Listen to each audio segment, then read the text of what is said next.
En este nuevo capítulo de Bits de Salud nos adentramos en unos laboratorios de referencia internacional en la lucha contra el cáncer.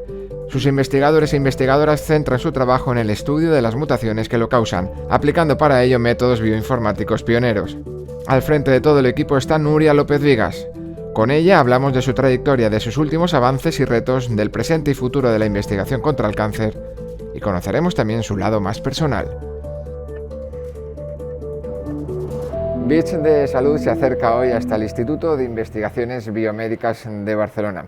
Lo hace para hablar con Nuria López Vigas. Nuria es la investigadora principal del grupo de genómica biomédica del IRB y con ella vamos a hablar mucho sobre biología computacional, sobre estudio del cáncer, sobre investigación en España y, como siempre, descubriremos un poquito más su lado más personal. Nuria, muy buenas. Muy buenas. Muchísimas gracias por atender a este Bits de Salud para hablar de una disciplina que consideramos es clave para nuestro presente y para nuestro futuro. Estamos hablando de la biología computacional.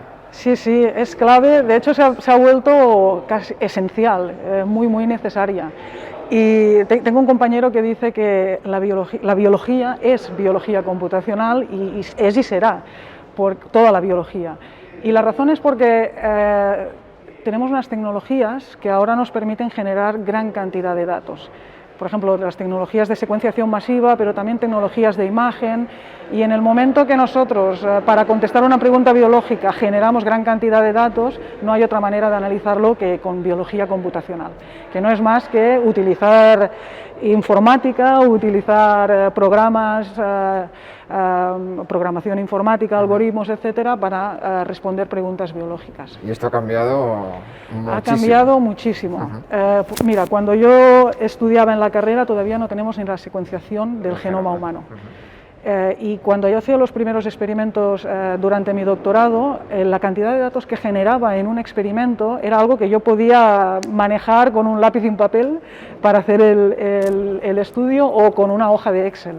Ahora no, cualquier experimento que hacemos generamos una cantidad de datos que es que a veces no lo podemos tener ni en nuestro ordenador portátil o en el ordenador personal, lo tenemos que tener en clústeres. Para que os hagáis una idea, y eso, mira, otra manera de verlo, como te decía, no teníamos ni la secuencia del genoma humano, ¿vale? Luego, al final de mi doctorado, más o menos ya la teníamos.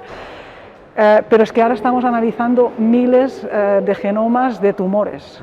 O sea, los números están cambiando muy rápido en los últimos 20, 30 años. ¿De qué hablamos cuando hablamos de genoma? Genomas. Sí, esta metáfora es correcta, a mí me gusta bastante. Es un libro de instrucciones. Mira, nuestro cuerpo está formado todo por células, ¿vale? Tenemos billones de células que forman pues, la piel, la musculatura, los huesos, el ojo, todo, ¿no? Y cada una de estas células tiene un núcleo y en el núcleo está el genoma. El genoma es esta cadena larga de A, C, T y Gs que forman un código que tiene información. Esta información es la que le dice a la célula lo que tiene que hacer, es como un libro de instrucciones de qué tiene que hacer y cuándo lo tiene que hacer y cómo. Y eso hace que todos nuestros tejidos estén también muy organizados, ¿no? La musculatura o imagínate el intestino, y tiene una capa de células que tienen unas vellosidades, todo tiene un orden y un porqué. Y en ocasiones, Nuria, ese libro de instrucciones sufre una alteración. Se puede alterar, sí, esto sería lo que llamamos una mutación. Si pensamos en todas las células que tiene nuestro cuerpo, estas billones de células, todas vienen de una célula original que es el cigoto, que nos ha formado, y a partir de ese cigoto hay una división, es decir, de una célula pasamos a dos, y luego más divisiones, hasta formar todas las células de nuestro cuerpo. En cada división se tiene que copiar todo el genoma para que las dos células hijas tengan todo el libro de instrucciones. Y esto lo hace una maquinaria que además es muy precisa, muy rápida, funciona muy bien, que se llama la maquinaria de replicación del ADN, pero que tiene una tasa de error. Aunque es muy pequeña, esta tasa de error sí que hace que se vayan acumulando mutaciones a lo largo de la vida. De hecho, cuanto más mayores somos, más mutaciones se acumulan en nuestras células. Y la mayoría de estas mutaciones no hacen nada, no generan un problema grave.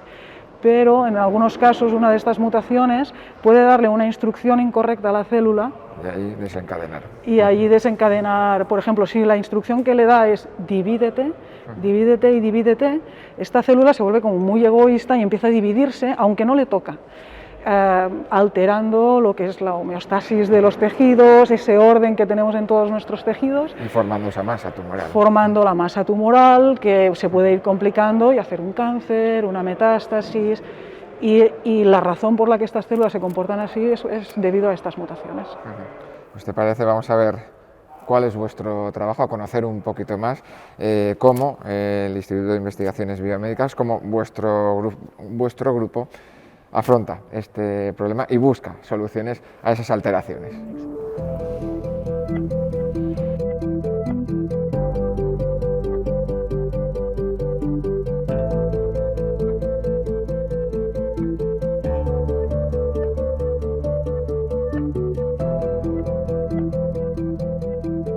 Dentro ya de uno de los laboratorios en los que trabaja el grupo de Nuria López Vigas, vamos a conocer un poquito más sobre su investigación. Nuria, un tumor puede tener más de 50.000 mutaciones, pero solo 2 o 3 de ellas son las que acaban provocando la enfermedad. Uno de vuestros últimos hitos es el desarrollo de Boost-DM, que, corríjame si me equivoco, ayudará a entender mejor cómo se desencadena, ¿no? Cómo empieza el cáncer.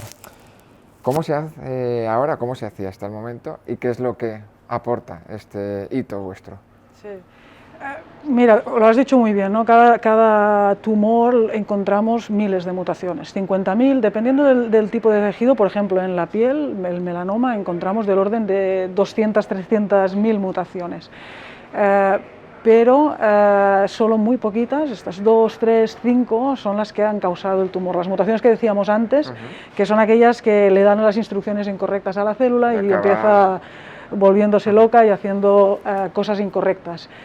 Lo que queremos hacer, bueno, nosotros, y es la clave para entender qué les pasa a esas células, es encontrar estas 3, 5 mutaciones que causan el cáncer. Nosotros les llamamos mutaciones drivers o mutaciones conductoras del cáncer.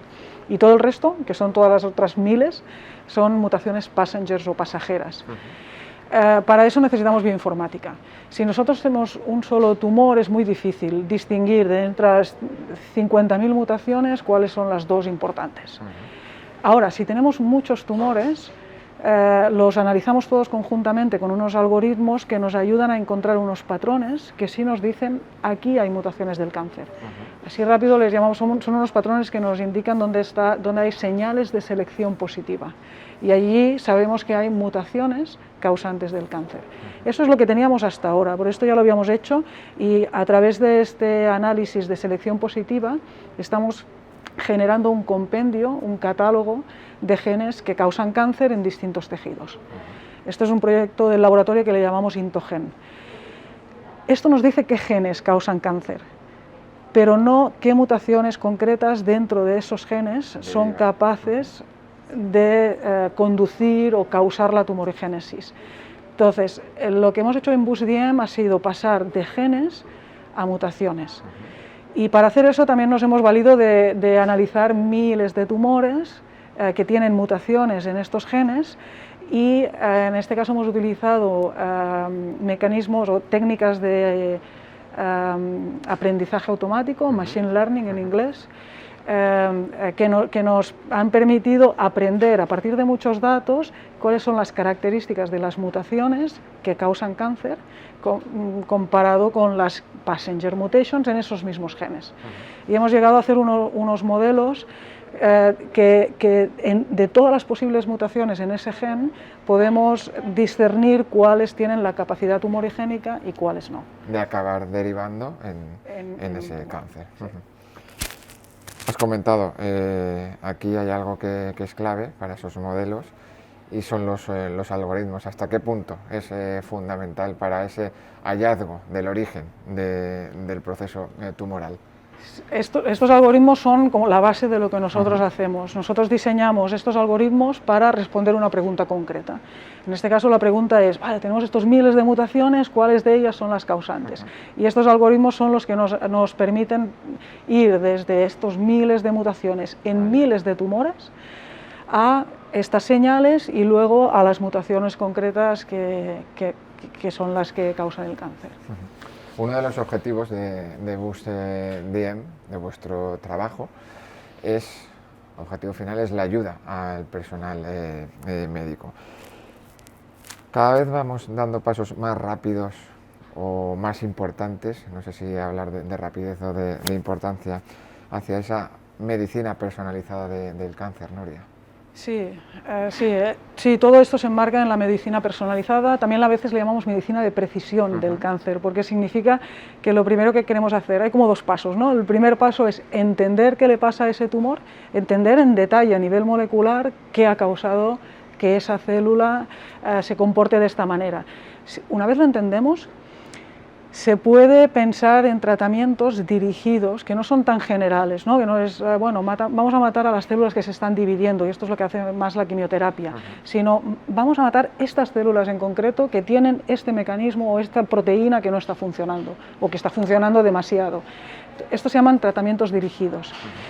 Pero fíjate que estos tratamientos solo funcionarán en aquellos pacientes que tienen esa mutación, y no en otros pacientes que tienen el mismo tipo de cáncer a nivel histológico, digamos, pero con otra mutación. Por eso también se llama medicina personalizada, porque lo primero que tienes que hacer para decidir cuál es el tratamiento más adecuado para ese paciente es mirar las mutaciones. Si tiene una mutación le das un tratamiento, si tiene otra mutación le das otro. ¿Cuál es el siguiente paso? Hablando de pasos hacia... ¿Dónde va vuestra investigación y en general la investigación biomédica para intentar individualizar cada vez más ese tratamiento? Por un lado nos falta entender todavía muchas cosas, porque es un proceso como gradual, ¿no? Además el cáncer es una enfermedad muy compleja, llamamos cáncer a muchas cosas que sí que tienen en común esta división descontrolada, pero en distintos tejidos tiene un aspecto distinto, un prognosis distinto y unas causas moleculares también distintas. Entonces, llegar a entender las causas moleculares, que es nuestro objetivo, de todos los tipos de cáncer es como lo que queremos hacer. Ahora entendemos algunas, mejor de algunos tejidos que de otros. Entonces, bueno, es un proceso gradual.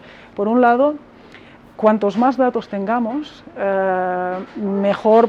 Fíjate, en el último artículo que hemos publicado hemos llegado a hacer modelos para unos 100 genes de cáncer, pero tenemos unos 500 genes de cáncer en nuestro catálogo. O sea, hay muchos que todavía no lo podemos hacer sencillamente porque no tenemos suficientes datos para aprender. Esto es uno de los objetivos que tenemos, que es ser capaces de acceder a muchos más datos. Muchos datos están en entornos clínicos y nosotros hasta el momento hemos utilizado datos que están en el entorno más académico y de investigación.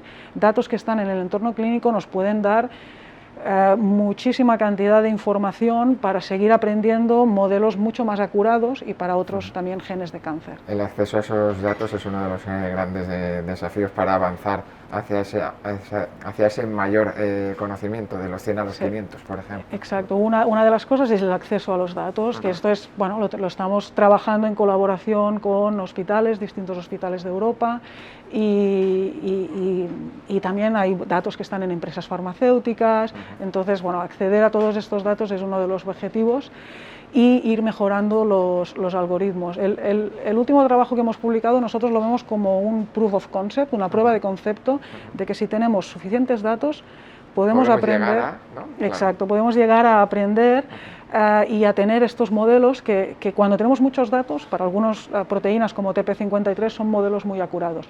Entonces nos empezamos a imaginar, vale, si llegáramos a tener muchos otros datos para otras proteínas que son menos frecuentes, mutaciones en ellas son menos frecuentes, podemos tener modelos cada vez más acurados y además que que nos indiquen en qué momento esas mutaciones, por ejemplo, si las mutaciones son importantes para iniciar el tumor, o si son importantes para hacer la metástasis, o son importantes quizá para dar resistencia a algunos tratamientos.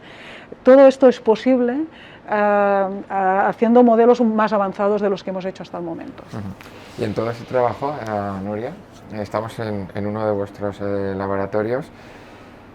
La multidisciplinaridad, entiendo que también es cada vez más importante. Hablamos de medicina personalizada, pero la medicina hoy no es el personal médico, como lo fue en su momento. La multidisciplinaridad es clave. Mira, en mi laboratorio tenemos biólogos, yo soy bióloga, tenemos matemáticos, tenemos gente que ha estudiado informática, que son programadores o ingenieros de informáticos, tenemos bioquímicos y tenemos gente que viene de la parte de medicina. De manera que es esta combinación de disciplinas lo que hace que podamos hacer lo que hacemos. Por ejemplo, Ferran, que es el matemático, es una persona clave en el laboratorio porque él tiene un cerebro que funciona distinto al mío, que soy bióloga. Entonces, bueno, nos centramos siempre en preguntas biológicas, pero necesitamos de todas estas otras disciplinas para poder contestarlas de manera eficiente. Pues de todas esas disciplinas vamos a hablar también, del futuro de ellas, en realidad del futuro de investigadores e investigadoras como Nuria, como Ferran, en nuestro país. ¿Cuál es la situación de la biología computacional, de la biomedicina, de la I+D en España en general? ¿Cuál es la relación entre un laboratorio como este y el sector productivo? Conocemos la opinión de Nuria López Vigas en unos minutos.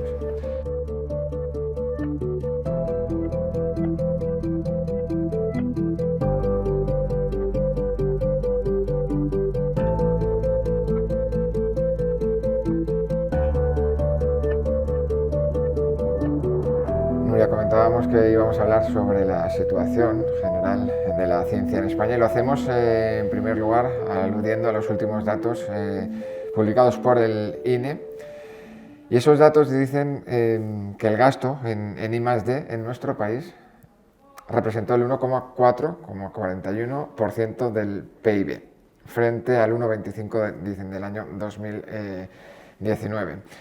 Hay un incremento, pero si nos comparamos con otros países... Si nos comparamos con Alemania, por ejemplo, están en el 3,2%, o sea, que fíjate, es más del doble. Un incremento es positivo, evidentemente, pero lo que deberíamos pensar es en compararnos en los primeros países que tenemos cerca, como Alemania.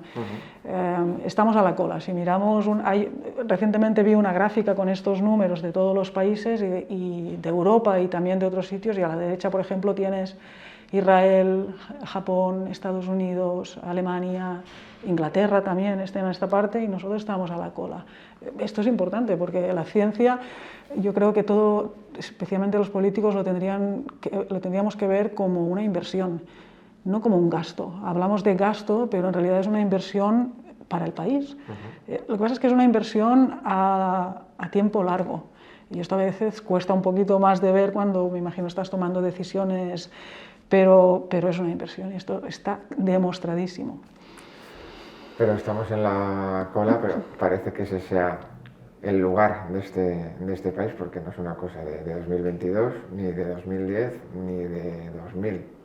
Sí, yo querría decir que estamos en la cola en nivel de inversión. Sí, en nivel de resultados, ¿no? En nivel de resultados, en nivel de calidad científica y de grupos que hacen investigación de una calidad altísima a nivel internacional, hay muchos, aquí en Barcelona, en Madrid, en otros sitios de España. Pero claro, al no ir acompañado de un nivel de inversión tan alto como en otros sitios, pues sí, requiere un esfuerzo más grande aquí. Sí, de hecho, la reflexión que sacamos muchas veces hablando con vosotras, con vosotros, es si esa inversión fuera del 3,2%, por ejemplo, del PIB en España, ¿dónde estaría nuestro país? Sí, no, yo estaría muy alto. Yo creo que aquí hay gente con muchísima capacidad, y hacerle investigación desde aquí, del nivel que ya la estamos haciendo nosotros y muchos otros, Y pues sí, ¿no? Imagínate, estuviéramos al 3,2% de inversión, sería... Otra de las cuestiones que hablamos o que abordamos muchas veces y de la que tú también te has referido en alguna otra ocasión es ese o falta de tradición, creo que hablabas en algún momento, de dar dinero a la ciencia. No sé si esa falta de tradición es tanto pública como privada. Sí, sí, exacto. Tanto, hasta ahora hablábamos de la pública. A nivel de financiación privada, sí, hay otros países donde hay una tradición de financiar tanto arte como ciencia desde grandes fortunas o a veces no tan grandes fortunas, pero personas que sencillamente quieren participar de la ciencia y lo hacen financiando parte de la investigación o financiando un instituto, financiando... Aquí hay menos tradición de esto ocurra. Si hay tradición, por ejemplo, no sé, aquí conocéis, por ejemplo, la Marató de TV3, que es una manera donde sí participa muchísimo la sociedad y todo el mundo que puede da lo que puede para ese día, y en global es una financiación relativamente importante para la investigación en Cataluña, o otros como la Asociación Española contra el Cáncer, que también participa mucho y es a través de la sociedad que dona dinero. Pero sí que falta quizá grandes donaciones. Yo lo veo comparado con otros países donde sí hay institutos que llevan el nombre de alguien porque ha dado, no un poco de dinero, ha dado mucho dinero para hacer un avance muy importante en investigación. Y sí, aquí no lo vemos tanto. ¿Y eso dificulta el que se pueda investigar mejor? ¿Es fácil trabajar en ciencia para vosotras y vosotros a día de hoy? A ver, el nivel de financiación es clave. La ciencia no es barata, es una inversión con una cantidad de dinero importante. Entonces, si partimos a hacer ciencia aquí, es posible, hacer la ciencia de muy buena calidad es posible, pero es un poquito más difícil. Para nosotros es importante ir a buscar financiación a nivel europeo o a nivel internacional. Si nos quedáramos con la financiación solo que podemos obtener a nivel nacional, nos costaría ser competitivos. Hasta el momento hemos tenido un ERC estos últimos años, con lo cual bueno, tenemos una financiación que nos ha ayudado a hacer una investigación de calidad. Pero sí, en otros países quizá no pasa nada porque tienes una financiación base en tu instituto y en tu país que no te obliga a buscar muchas otras opciones fuera. Es como un esfuerzo extra que tenemos que hacer. Si nos va bien y tenemos la financiación, aquí es un sitio ideal para hacer investigación de calidad por el entorno también, el entorno hospitalario, la clínica, el tipo de investigación que nosotros hacemos, también colaboramos mucho con la clínica y es un sitio muy bueno. Mi sueño es hacer la mejor investigación internacional desde aquí. De momento lo puedo hacer, si un día no lo pudiera hacer me lo tendría que replantear, pero... Y si tuvieras que cambiar, o si pudieras cambiar una cosa para cambiar esa realidad de la que estamos hablando, ¿qué es lo prioritario? ¿Qué sería lo prioritario? ¿Es nuevamente la financiación o va más allá? Bueno, no, va más allá. La burocracia. La burocracia es otra de las cosas que son demasiado... La burocracia te lleva tiempo y si tienes que, por ejemplo, cuando pedimos un plan nacional, ¿no?, que es la financiación básica de los grupos de investigación aquí en España, todo lo que la burocracia se pueda aligerar es tiempo que en lugar de estar rellenando documentos y formularios, estás haciendo investigación. Tenemos demasiado de tiempo que tenemos que dedicar a toda esta burocracia y esto es relativamente fácil solventarlo porque nosotros tenemos alguna financiación que viene de otros sitios donde la burocracia es mínima. Te dicen, te damos este dinero y demuéstranos todo lo que puedes hacer y nos haces un informe científico y de gastos, etcétera, pero que la burocracia que te implica es muchísimo menor y eso se agradece porque queremos hacer ciencia, no queremos estar... con papeles. Exacto, ¿no? Claro. Rellenando formularios y papeles. Por tanto, si el PIB fuera el 3,2 y hubiera menos burocracia, ¿dónde estaría la investigación en este país?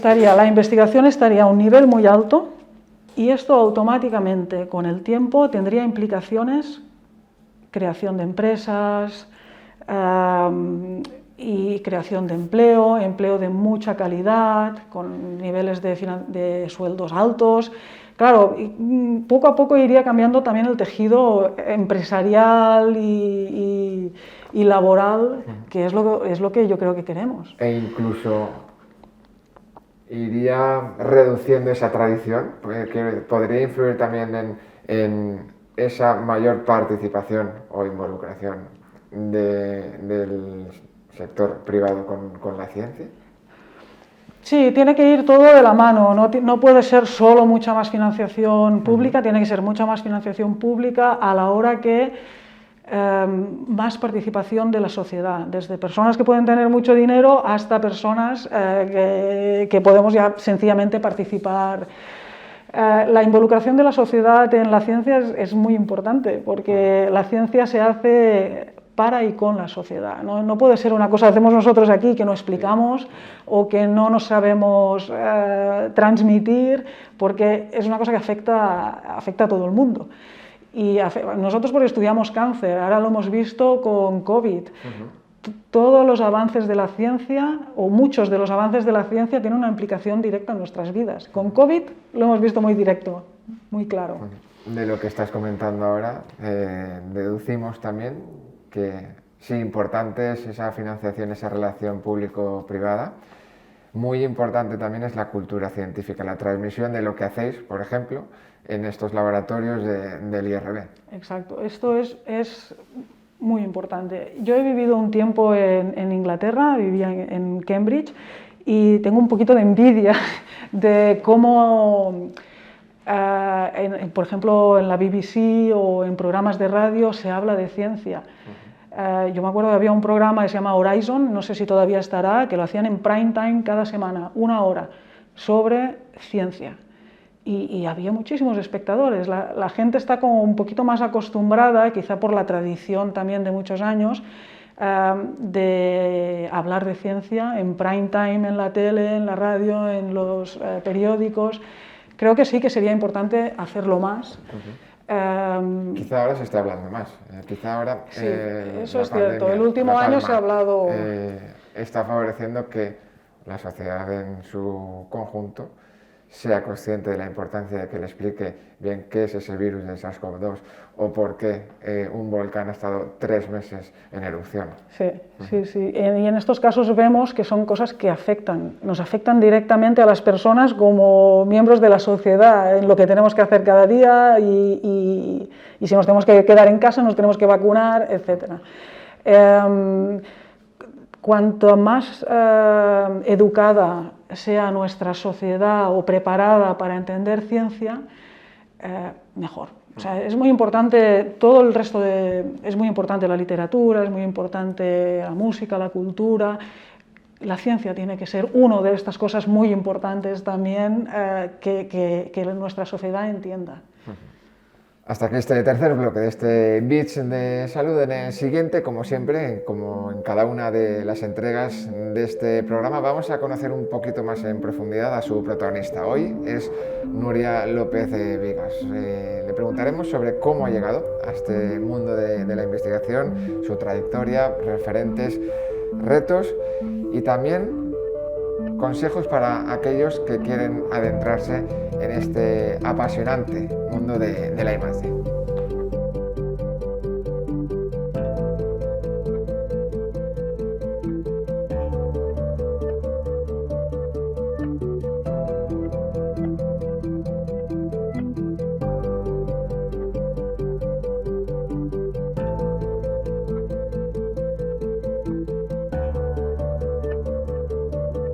Nuria, ¿cómo llegas al mundo de la investigación? Bueno, ya muy de mayor, porque a veces me preguntan si cuando era pequeña ya sabía yo que quería ser científica y la respuesta es que no, porque cuando era pequeña ni se me pasaba por la cabeza, no es una cosa que en ese momento a mí se me hubiera ocurrido que yo pudiera ser científica. y supongo que porque no tenía referentes en mi entorno. Pero bueno, luego cuando tenía que decidir qué carrera estudiar, decidí biología porque me gustaba mucho la biología que aprendí en el bachillerato y sí, durante la carrera me gustó. Pero no fue hasta tercero de carrera que descubrí que tenía una prima lejana, porque no la conocía, pero yo conocía a su madre en un encuentro de la familia así extendida, y me explicó que su hija estaba haciendo un postdoctorado en Seattle, en el Fred Hutchinson Cancer Research. Y claro, a mí eso, que estaba estudiando biología, me interesó y dije, no, cuando venga, que venía en Navidad, quiero conocerla. Y fue un poco a partir de aquí que sí que me empecé a imaginar que sí, bueno, si mi prima podía hacerlo, yo también podía hacer eso, que era tan interesante y que me gustaba. Y fue a partir de aquí que tuve ya la oportunidad de ir a hacer una estancia, un par de veranos en Seattle antes de acabar la carrera, iniciarme en la ciencia. Y bueno, a partir de aquí ya tenía claro, quería hacer un doctorado y ya quería ser investigadora. Te iba a preguntar por personas clave en tu trayectoria. Por lo que dices, una persona clave es tu prima. Sí, mi prima fue una persona clave, al menos sobre todo para saber que esto era lo que yo quería hacer. Otras personas claves, bueno, luego siempre, claro, las personas que... Xavier Estivill era mi director de tesis y Marion Arbonés tenía 2 directores y ellos son los que me inician más directamente en el mundo de la investigación y son personas que han sido importantes para mí, ya después también para el resto de mi carrera. Y luego, bueno, te vas inspirando en otras investigadoras e investigadores que vas conociendo, así directo, pero también yo quiero mencionar, yo creo que mis padres, que no son del mundo de la ciencia, mi madre y mi padre han sido personas también muy importantes, porque de alguna forma ellos no me iniciaron en el mundo de la ciencia, porque ya te digo, cuando era pequeña no lo tenía en mi entorno, pero sí me inculcaron que yo podía hacer lo que yo quisiera. Y eso para mí sí que fue importante, porque no sabía qué quería hacer, pero sí tenía claro que bueno, si lo quería hacer, pues lo podía hacer. Nuria, eso demuestra la importancia del mensaje que recibimos en nuestro entorno más cercano, en tu casa, en este caso, de poder hacer lo que uno quiere hacer o a donde quiera llegar. Y son importantes también los referentes para tener a alguien en quien fijarse. Por ejemplo, Nuria López es hoy un referente de muchas chicas y chicos que les apasione, o quizá no, la biología, pero que vean dónde se puede llegar. Sí, no, la importancia de los referentes yo creo que sí que es clave y por eso una de las cosas que ahora hago es ir cada año a la escuela donde yo iba cuando era pequeña a hablar de ciencia, a explicarles lo que hago, lo que es el cáncer y una de las razones principales es porque tengan un referente, ¿no? Yo les explico, yo iba a esta clase y en ese momento no sabía que quería ser científica y ahora es lo que hago. Y eso les queda claro, ¿no? Que cualquiera de ellas o de ellos pues también lo podrían ser si es lo que quieren. Y también lo hago en otras escuelas, la escuela de mis hijas y otras escuelas que a veces me invitan. Pero en general sí, tener referentes, tener personas que de alguna manera salen de tu escuela o se parecen un poquito a ti y hacen algo, porque claro, si el referente es alguien muy distinto, por eso tener referentes de mujeres científicas también es importante, porque así te puedes relacionar un poquito más, decir, vale, yo puedo llegar a ser. Sí. Estábamos hablando de personas, has citado a tu padre, a tu madre, a estos referentes, a tus directores de tesis, pero vamos a hablar ahora de momentos. Quizá también ese momento del conocer a tu prima fue clave de nuevo, pero no vamos a incidir ahora en ello, sino momentos de tu trayectoria científica que te hayan marcado y que te han hecho llegar hasta a día de hoy donde estamos. Yo creo los momentos que además te quedan grabados, a mí me quedan grabados cuando haces como el clic de un descubrimiento. Yo tengo como un par de esos que me acuerdo exactamente del día y del momento en cuando vi una gráfica y digo, vaya, lo tengo, esto es el resultado y esta es la explicación. de un par de casos, y en otro que estábamos, me acuerdo que estábamos en la pizarra, en mi despacho que hemos visto antes, y Uriol, que es uno de los estudiantes de doctorado, enseñarme unos resultados donde veíamos una periodicidad de mutaciones, bueno, no vamos a explicar al detalle, pero hacer el clic de entender por qué ocurría aquello. Y tenía relación con algo que yo había aprendido años antes durante el postdoctorado en Cambridge. Estos momentos yo creo que son muy importantes y además sí, tienen esta fuerza que te quedan como grabadas.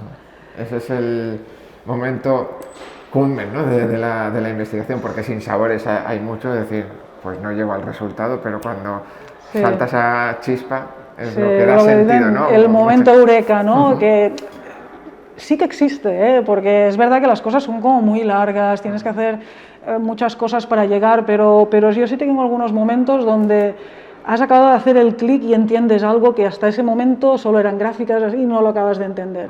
Esos son momentos muy bonitos, muy bonitos. ¿Y un reto? Un reto. Bueno,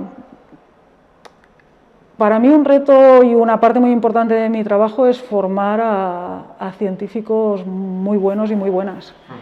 Que sepan hacer ciencia, que sepan hacer las preguntas importantes. Para mí un reto es que gente que sale de mi laboratorio haga descubrimientos muy importantes. Y ya que ellos y ellas son los protagonistas de este reto, ¿qué consejos les das a ellos y ellas que están iniciándose en este mundo de la investigación? Bueno, quizá dos consejos, ¿no? El primero es: la ciencia es algo muy bonito y que se tiene que disfrutar.